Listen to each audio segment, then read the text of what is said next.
పాల మీద మీగడతో నెయ్యి ఎక్కువగా వస్తుందా, పెరుగు మీద మీగడతో నెయ్యి ఎక్కువగా వస్తుందా? వీడియో స్కిప్ చేయకుండా చూడండి. హలో ఫ్రెండ్స్, పాల మీద మీగడతో నెయ్యి ఎలా ప్రిపేర్ చేసుకోవాలో చూద్దాం. ముందుగా పాలు కాచి చల్లార్చిన పాలలో పైన మీగడ తీసుకొని ఫ్రిడ్జ్లో స్టోర్ చేసుకోవాలి. డీప్ ఫ్రిడ్జ్లో స్టోర్ చేసుకొని కొద్దిగా ఎక్కువ 15 రోజులు 20 రోజులు అయిన తర్వాత మనం పక్కకు తీసుకొని దాన్ని మిక్సీ జార్లోకి తీసుకొని ఒక 5-6 సార్లు బాగా మిక్సీ పట్టుకోవాలి. పట్టుకున్న తరువాత కూల్ వాటర్ తీసుకొని ఆ వెన్నపూసలో వెయ్యాలి.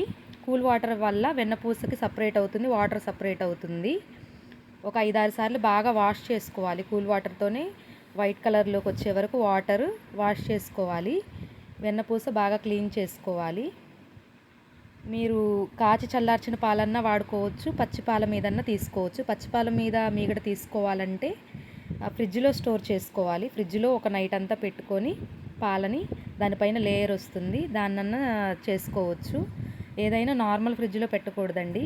డీప్ ఫ్రిడ్జ్లో పెట్టడం వల్ల పాడవకుండా ఉంటుంది, లేకపోతే ఎల్లో కలర్లో వచ్చి పాడైపోతుంది.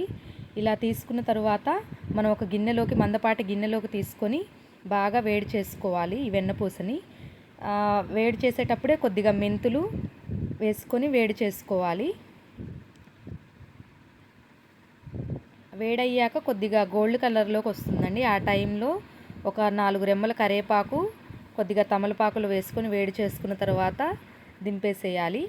కొద్దిగా చల్లారాక మనం ఒక గంటె తీసుకొని టీ వడపోసేది తీసుకొని మొత్తం వడపోసేయాలండి. నెయ్యిని బాగా వడపోసిన తర్వాత ఆ పిప్పిని పక్కన పెట్టాలి. చూడండి, చాలా క్వాంటిటీ ఎక్కువ వచ్చింది. పాల మీద మీగడ కంటే పచ్చిపాల మీద నెయ్యి చాలా ఎక్కువగా వస్తుందండి. పెరుగు మీద మీగడతో కూడా నెయ్యిని ప్రిపేర్ చేస్తారు.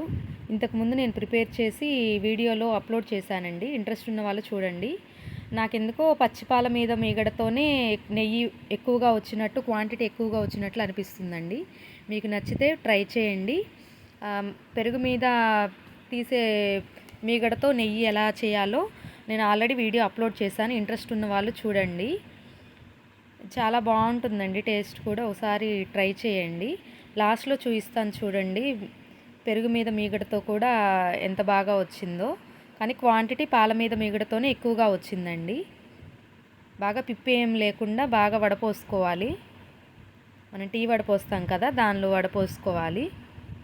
నెయ్యి చూడండి చాలా బాగుంది, గోల్డ్ కలర్లో వచ్చింది చూడండి. కొద్దిసేపు అయ్యాక చూడండి పూసగా ఎలా వచ్చిందో. క్వాంటిటీ కూడా చాలా ఎక్కువగా వచ్చిందండి.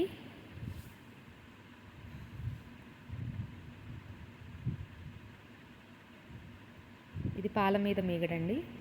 ఇది పెరుగు మీద మీగడతో చేసిందండి. ఆల్రెడీ వీడియో అప్లోడ్ చేశాను. ఇంట్రెస్ట్ ఉన్న వాళ్ళు చూడండి. వీడియో నచ్చితే లైక్ చేయండి, షేర్ చేయండి, సబ్స్క్రైబ్ చేయండి, ఛానల్ని ఫాలో అవ్వండి.